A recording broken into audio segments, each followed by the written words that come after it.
everyone. Welcome to Santi's weekly broadcast, Nazariya, the power of experience. Let's continue our conversation about experiences versus knowledge with Pakistan's leading ophthalmologists and their practice in treating glaucoma. And share this experience with our viewers and especially the new ophthalmologists and the junior ophthalmologists. So today I would like to introduce one of the top ophthalmologists in Pakistan, Professor Dr. Huma Kiani Sehgal. She is actually the head of department at Gangaram Hospital, Lahore. Assalamu alaikum, Professor Huma. Would you like to say a few words regarding Nazariya and sharing experiences with us? वालेकुम सलाम everyone. It is बहुत आपका जो ये है नज़रिया, ये I think it's become very popular and very informative, and I'm grateful and I'm very honored to be a part of Nazariya at the moment, because Nazariya आपका पीछे लोगो भी देख के ना, it is actually the power of experience. So what you right now you're doing is you sharing, or you're allowing us to share our experiences with the not just the public, but with our own ophthalmologists, our trainees, and our juniors and seniors as well. Yes, agreed. Thank you so much for such kind words. Actually, it's my honor that you are here with me today and you chose to be a part of Nazariya. So it is an honor for me and Santi, of course. So thank you for being here, first of all.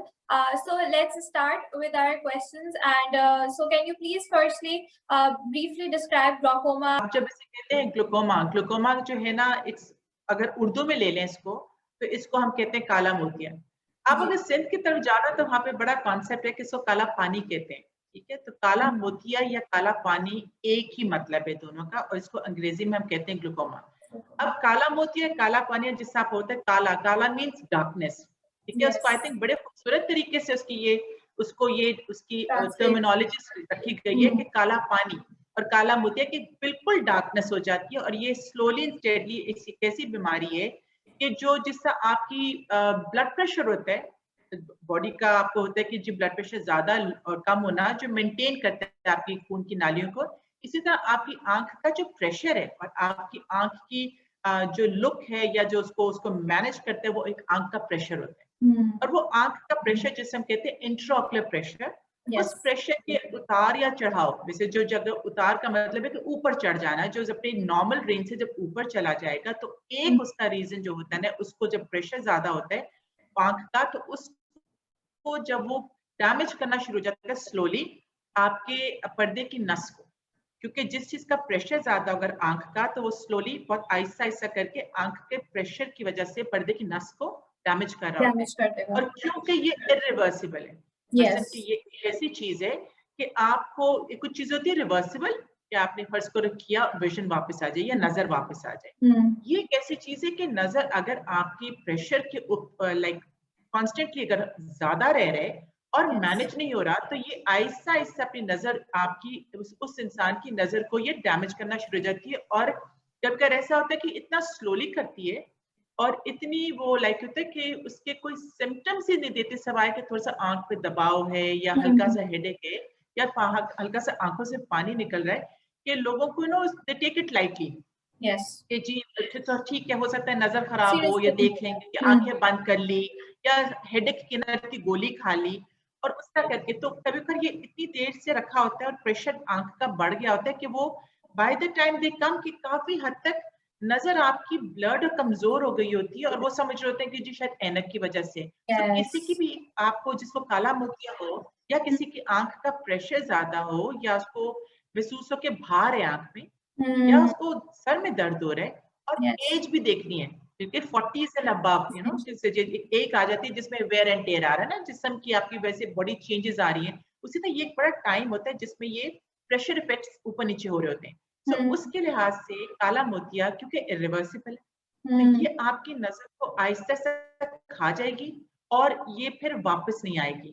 सो इसके लिए सबसे important है कि जिस तरह हम एक as पे कहते हैं जी आप अपने ब्लड टेस्ट करवाएं, अपने ब्लड प्रेशर चेक करवाएं, अपने शुगर चेक करवाएं, इसी तरह बहुत इंपॉर्टेंट है कि आप रूटीन चेक में अपनी आई एग्जामिनेशन करवाएं, आंख का प्रेशर को मैनेज करें और देखें कि ठीक लेवल में आ रहे हैं कि नहीं. अगर लेवल में ठीक है बहुत अच्छा है, अगर नहीं है तो इसको कंट्रोल करें, क्योंकि ये आपकी नजर को फिर वापस पूरी तरह से आने नहीं देगा अगर हम उसकी ट्रीटमेंट भी कर देंगे. सो काला पानी, काला मोतिया इरिवर्सिबल डैमेज है, Yes. इरिवर्सिबल प्रॉब्लम है और ये नजर को स्लोली, इसको बल्कि खामोशी से कहते हैं ना, थीफ ऑफ साइट, कि Yes. आया चोर आया, आहिस्ता से नजर उठा के ले गया कि आपके घर में आए पता भी नहीं चला। ऐसे भी चोर आते हैं कि आपको Yes. सोए पड़े तो आपको पता भी नहीं चलता। तो ये एक ऐसा चोर है कि आहिस्ता से आपकी नजर जब एक आंख की या दोनों की खा जाता है और ले जाता है, और आपको जब तक पता चलता है तो थोड़ी सी मजबूरी हो जाती है हमें कहने के लिए कि जी ये डैमेज है। सो It's इसको too late, लाइटली right? नहीं लेना। अब आप since ग्लोकोमा की हम बात ही कर रहे हैं, so ये क्वेश्चन मेजरली जो है वो targeted for the junior ophthalmologist के लिए ही है, जो कि मैं आपसे करना चाहती हूँ कि कौन से फैक्टर्स हैं जो कि you think should be taken into consideration जब ग्लोकोमा में कॉमन प्रैक्टिस में हमें डायग्नोस कर रहे होते हैं ग्लोकोमा को, तो कौन से factors are most important? Okay okay, इसको हम थोड़े दो तरीके से डिवाइड करते हैं, ठीक है। एक है जो होता है कि आपके जो ट्रेनीज हैं, ठीक है, जो अभी इस ऑप्थेल्मोलॉजी की फील्ड में आए हैं, ठीक है, और एक है कि जो जरा एक्सपीरियंस्ड है। तो जो ऑप्थेल्मोलॉजी के फील्ड में आए हैं ना, उनके लिए पहली चीज इंपॉर्टेंट है कि उनको पता हो कि काला मोतिया, काला पानी, ग्लूकोमा होता क्या है, ठीक है। इसकी दो तीन वैरायटीज होती हैं। ये एक होता है कि कुछ लोगों में ये एकदम होता मेनली प्रेशर के साथ है रिलेटेड, ठीक है ना। आपकी आंख का एक लेवल है, लेट्स से कि आपकी जैसा नॉर्मल ब्लड प्रेशर 120/80 होता है, तो आंख का प्रेशर जो है अबाउट 10 to 21 मिलीमीटर मर्करी तक रहना होता है। अगर आंख का प्रेशर इससे ज्यादा आ रहा है तो एक चीज इंपॉर्टेंट है कि पहले पता हो कि काला मोतिया है क्या, और काला मोतिया का प्रेशर के साथ इफेक्ट है। सो प्रेशर कितना नॉर्मल होता है, ये तो आगे ना छोटे स्टूडेंट्स के लिए कि आपको पता होना चाहिए कि नॉर्मल प्रेशर कितना है, उसी के बाद आपको पता चलेगा कि इसको बढ़ाना है या कि ज्यादा है कि कम है। अगर आपको नॉर्मल ही नहीं पता तो फिर तो वो पैनिक है ना कि है, या आप लाइटली ले लोगे कि जी मुझे पता ही नहीं। सो पहली चीज है कि you should know the subject, आपको पता होना चाहिए कि काला मोतिया है क्या, ग्लूकोमा है क्या। अब इसमें कुछ पेशेंट्स ऐसे हैं जिसमें सडन राइज होते हैं, एकदम प्रेशर ज्यादा होता है, और कुछ लोगों में बड़ा स्लोली होता है। तो इसको हम दो में डिवाइड कर देते हैं। हम कहते हैं अक्यूट कंजेस्टिव ग्लूकोमा, होता है कि वो एकदम बैठे बैठे प्रेशर बढ़ गया, आंख में दर्द उठ गई, आंख लाल भी हो जाती है, पानी भी निकलता है और उसकी पेशेंट सडनली इफेक्ट होती है। एक तरीका जिसका हमने कहा कि प्राइमरी ओपन एंगल ग्लूकोमा या ओपन एंगल ग्लूकोमा, जिसमें स्लोली जो आंख का अपना पानी है, जिसको हम एक्वस ह्यूमर कहते हैं, वो जितना प्रोड्यूस हो रहा होता है उतना उसने अब्सॉर्ब भी होना है। तो जब ये दोनों में बैलेंस नहीं रहता ना, कि आपकी जितनी प्रोडक्शन हो रही है उतनी ड्रेनेज नहीं हो रही, तो ये इम्बैलेंस में आपका ग्लूकोमा आ जाता है। और वो क्योंकि स्लोली हो रहा होता है तो पेन नहीं होती। तो पहली चीज कि pressure, what is the normal pressure, what is the definition of glaucoma. Pressure क्या होता है, नॉर्मल प्रेशर कितना होता है, और उस प्रेशर को कितना मेंटेन करना है, और टारगेट प्रेशर क्या होता है। जी, हर एक का अपना टारगेट प्रेशर होता है। हो सकता है कि मुझे कहते हैं ग्लूकोमा तो मेरा टारगेट प्रेशर 15-16 पे रखा जाए, किसी और का जो प्रेशर है 18-19 पे रखा जाए। तो वो टारगेट प्रेशर भी पता होना चाहिए कि आपने अगर किसी को ग्लूकोमा है तो किस तरह कंट्रोल करके कितना प्रेशर रखना है, ठीक है। इसके अलावा जो कंसल्टेंट्स वगैरह आ जाते हैं तो उनके लिहाज से होता है कि आपने प्रेशर, साथ में प्रेशर के साथ ये नहीं कि आपको सिर्फ आपने प्रेशर एक दफा लिया और डायग्नोज कर दिया कि जी ये तो काला मोतिया हो गया, ऐसे नहीं होता। Different times of the day पे प्रेशर्स डिफरेंट होते हैं, जैसा ब्लड प्रेशर की भी होती है, ऐसा आंख के भी different times of the day पे प्रेशर फर्क हो सकता है।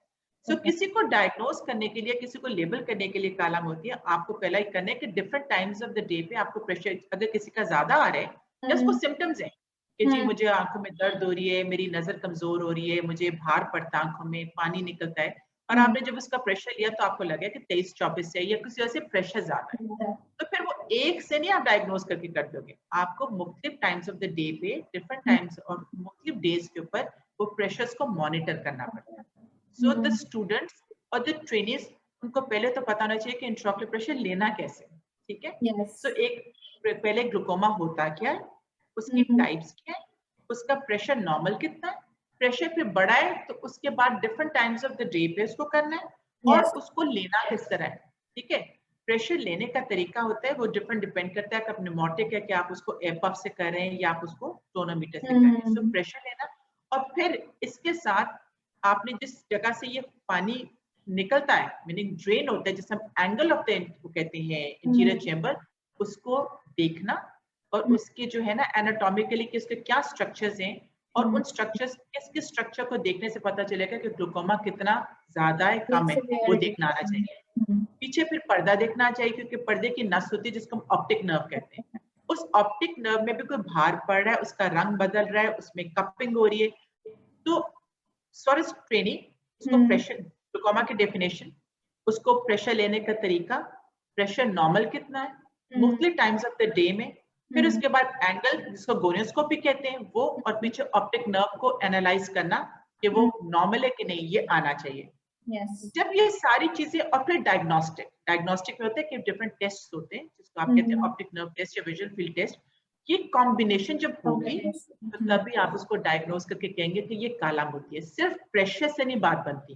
तो प्रेशर, आपका एंगल गोनियोस्कोपी, आपका मुख्तलिफ टाइम ऑफ द डे पे प्रेशर मेंटेन करना और साथ देखना, और साथ में ऊपर ऑप्टिक नर्व को देखना और उसके डायग्नोस्टिक टेस्ट करना। जब ये सारी चीजें फेवर में जाती हैं कि ये इससे काला मोतिया है, तब आप उसको लेबल करें। And there is no harm for a trainee कि अगर उसको कोई प्रॉब्लम हो रही है, आपके कंसल्टेंट्स मौजूद है, सेकंड ओपिनियन ले लें। तो दवाई शुरू करने से पहले second opinion, you should be absolutely sure कि किसी को काला मोतिया है, तब मेडिकेशन शुरू करनी होती है। तो I think this is very important कि जल्दबाजी में मत करें कि बस दवाई देनी है वगैरह। पहले डायग्नोसिस करना सीखें, डायग्नोज कर लें, हेल्प ले लें, सेकंड ओपिनियन ले लें, और जब आप एक दफा स्टार्ट करें तो उसकी ट्रीटमेंट, तो उसको फॉलो अप में रखें।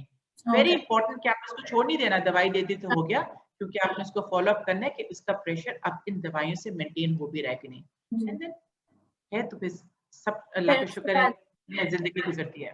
ओके, सो अभी आपने सिंस फैक्टर्स बता दिया और आपने भी एक्सप्लेन कर दिया कि किस तरह से जो है वो उसको you will have to take forward अपने डिसीजन को। तो आगे आप क्या एडवाइस देंगी कि हाउ डू दीज ऑफ्थल्मोलॉजिस्ट जो जूनियर हैं और ट्रेनीज हैं, वो किस तरह ग्लूकोमा को मैनेज करें फॉर द पेशेंट? मेडिकेशन में देखिए जी, बेस आती है कि काला मोतिया ग्लूकोमा को मैनेज करने के लिए जो ट्रीटमेंट आपकी होती है ना, जिसका आपकी पहले आप हिस्ट्री लेते हैं। सबसे इम्पोर्टेंट आपने हिस्ट्री ली है, पता करने के लिए आपको 2-3 चीजें उसकी देखनी है, उसकी एज, ठीक है, क्योंकि ये ग्लूकोमा बच्चों में भी होता है, ठीक है, जिसे आप कहते हैं बुफ्थाल्मस या congenital glaucoma. There is a possibility कि कोई बच्चा, किसी छोटा सा बेबी है, उसकी आंखों से पानी निकल रहा है, वो आंखें बंद रखता है, या आंखें उसकी बड़ी हो रही है। सो ग्लूकोमा सिर्फ एक एज के मुताबिक डिजीज नहीं है। ग्लूकोमा पैदाइश पे पैदा होते के साथ भी हो सकता है, ग्लूकोमा कंजेनिटल भी होता है। फिर कुछ दवाइयां, जैसा पर्टिकुलर स्टीरॉइड्स, किसी वजह से वो गलती से स्टीरॉइड्स डाले जा रहे हैं, तो उससे भी उनको हो सकता है। सो इम्पोर्टेंट चीज है हिस्ट्री। उस हिस्ट्री में एज आती है, उस हिस्ट्री में आता है कि आपको कब से सिम्टम्स आ रहे हैं, कि प्रेशर है और उसका दबाव वगैरह, वो एज के लिहाज से आपको आ जाते हैं। उससे आपको पता चल जाता है कि आपने मेडिकल मैनेजमेंट करनी है कि सर्जिकल करनी है। तो और फिर आपने जेनेटिक पूछना है। ग्लूकोमा फैमिलीज में भी होता है, तो फैमिली हिस्ट्री बड़ी इंपॉर्टेंट है पूछने की, कि किसी को आपके फैमिली में मामू, चाचा, फर्स्ट पैटर्नल कजन मैरिज, कि ऐसा तो नहीं किसी फैमिली में ग्लूकोमा है और आप मिस आउट करें, क्योंकि जिनके पेरेंट्स को अगर काला मोतिया वगैरह है, तो उनकी अर्ली इवैल्यूएशन जरूरी होती है, rather than कि जो 40s and all that, तो अर्ली इवैल्यूएशन को उनको पता हो कि जी उन्होंने दिखाना है कि उनके पेरेंट्स को है। सो हिस्ट्री बड़ी इंपॉर्टेंट है कि आप उस चीज तक पहुंचे, कैसे ग्लूकोमा है, अगर है कब से है और कितना वर्स हो गया। उसके बाद फिर आप बेसलाइन उनकी जी एग्जामिनेशन करते हैं, जिसमें आप उनकी विजन लेते हैं, क्योंकि ग्लूकोमा इरिवर्सिबल डैमेज करता है।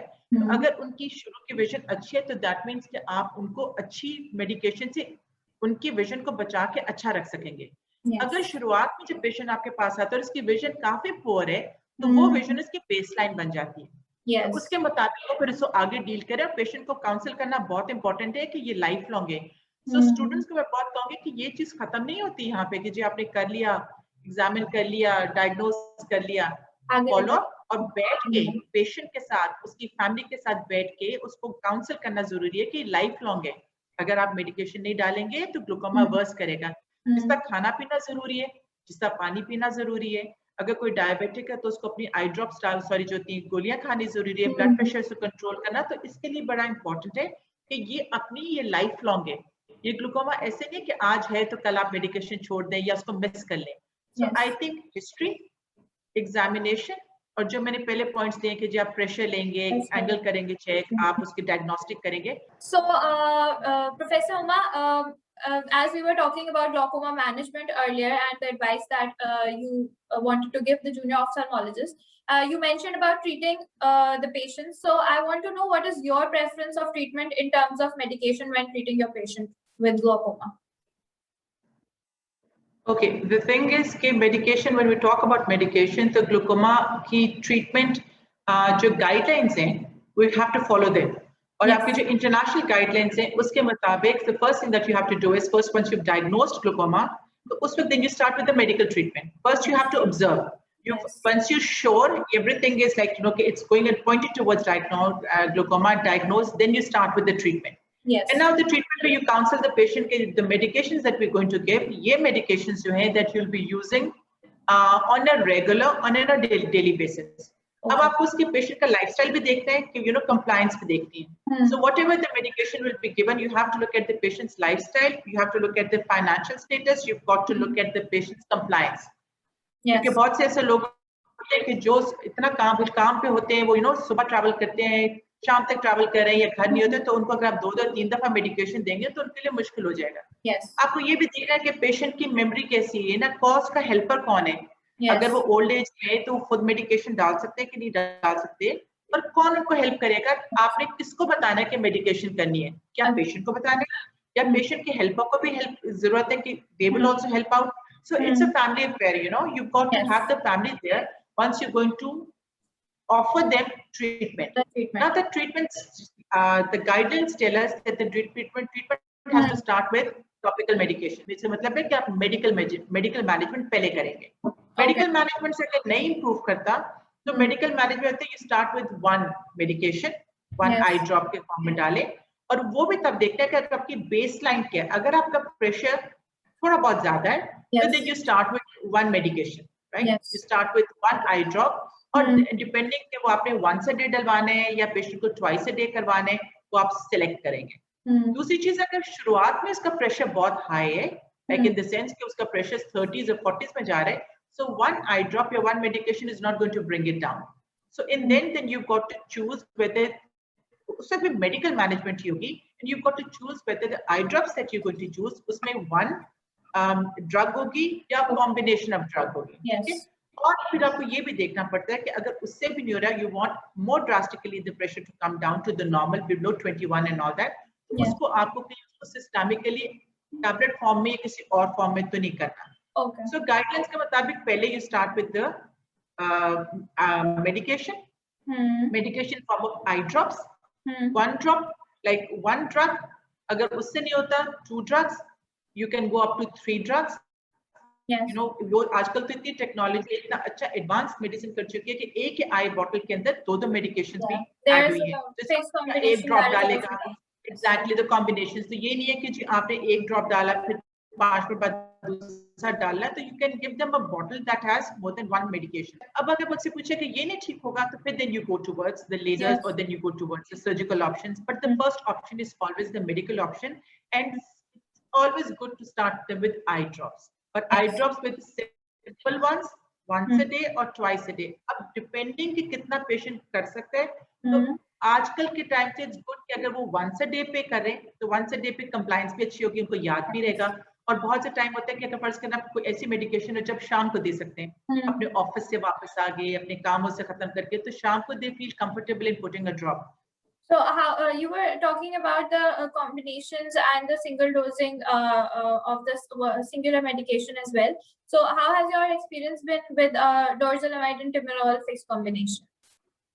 अच्छा, this is a very good question because जितना pressure majority of, let's say look at the Pakistani जो है population. Okay. हम यहाँ पे बैठे हुए और हम यहाँ के पाकिस्तानी की बात करें, वेस्ट की बात नहीं करते, तो यहाँ पे जितना पेशेंट जब तक आता है ना, तो उसका प्रेशर मैंने बहुत ही कम देखा है कि प्रेशर सिर्फ 21, 22 से 23 हो. ज्यादातर यहाँ पे जो प्रेशर्स होते हैं ना sir, on the higher side होते हैं. So by the time the patient is coming to you, 28, 29, 30, high pressures पे आते हैं. तो उसके लिए putting them on one drug जरा इतना feasible नहीं होता.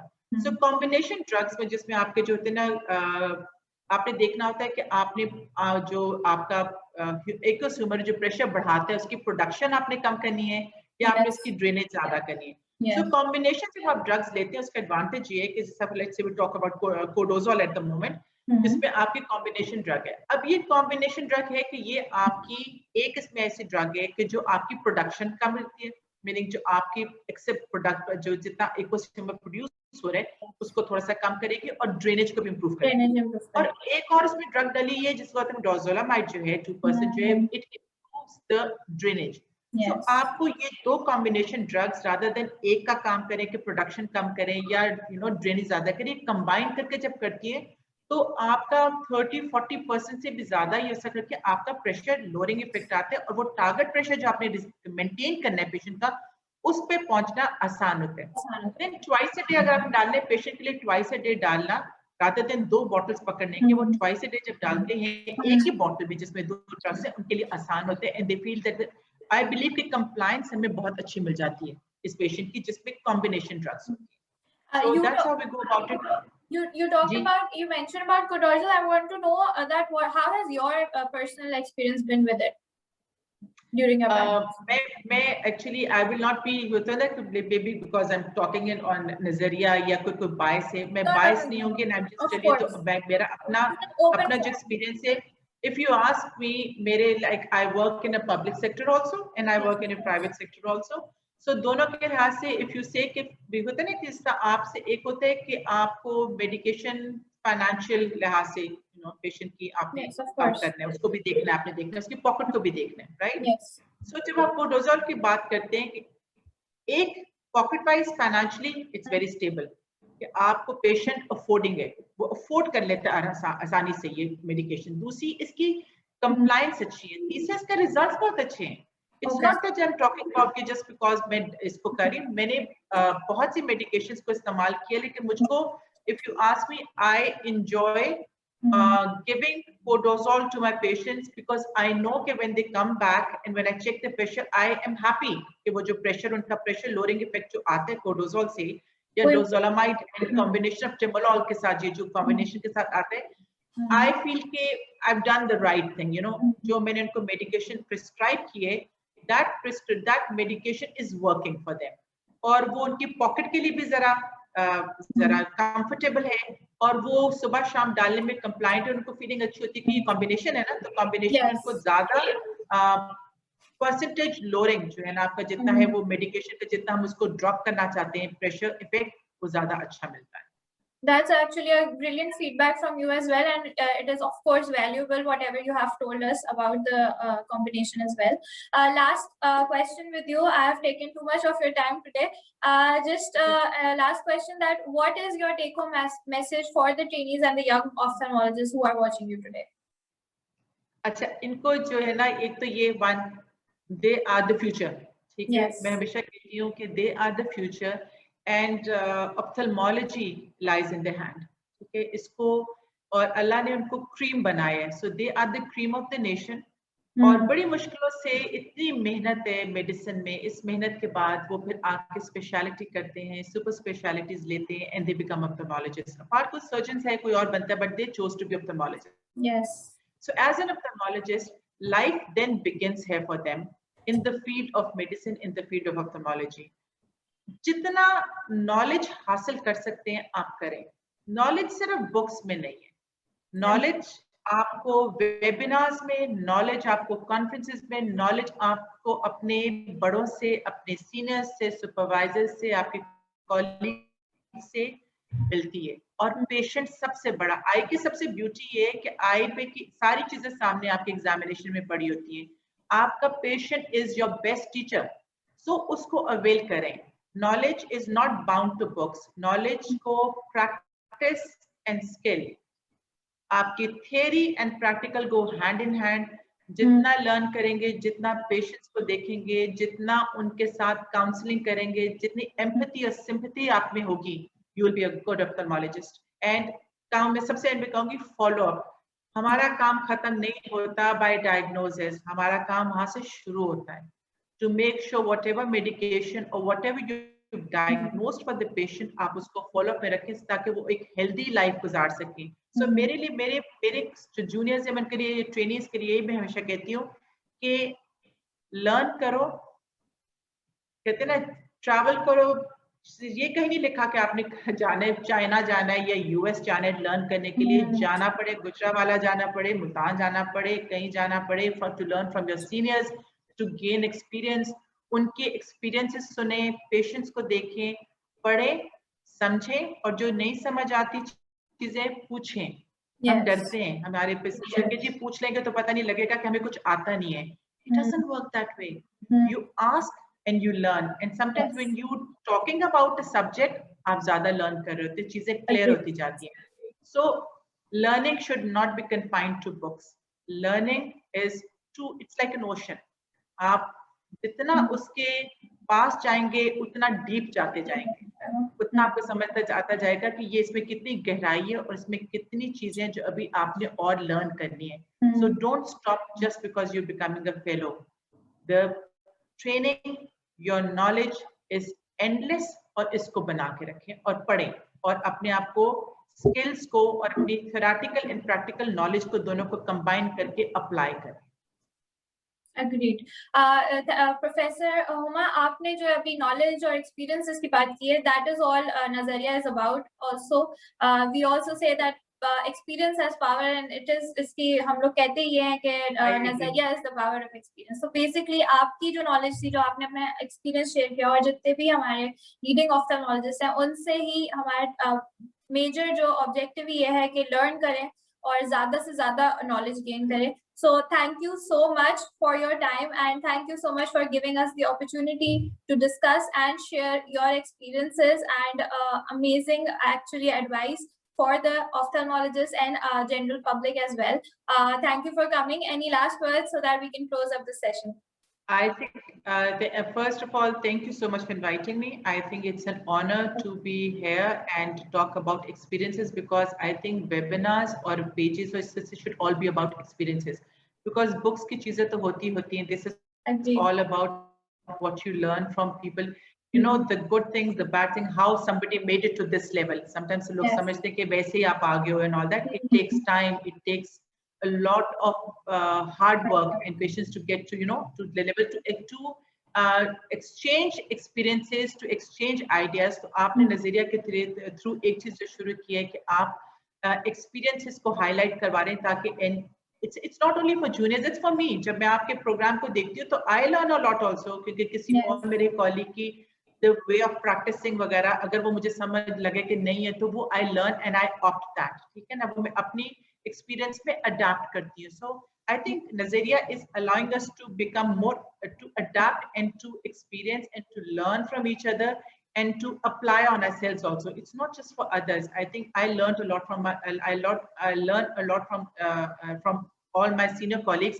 So Nazariya gave me an opportunity, a platform to listen to my colleagues and learn and adapt and apply those things on my own practice as well, and on my own knowledge as well. So thank you so much for having me on your session.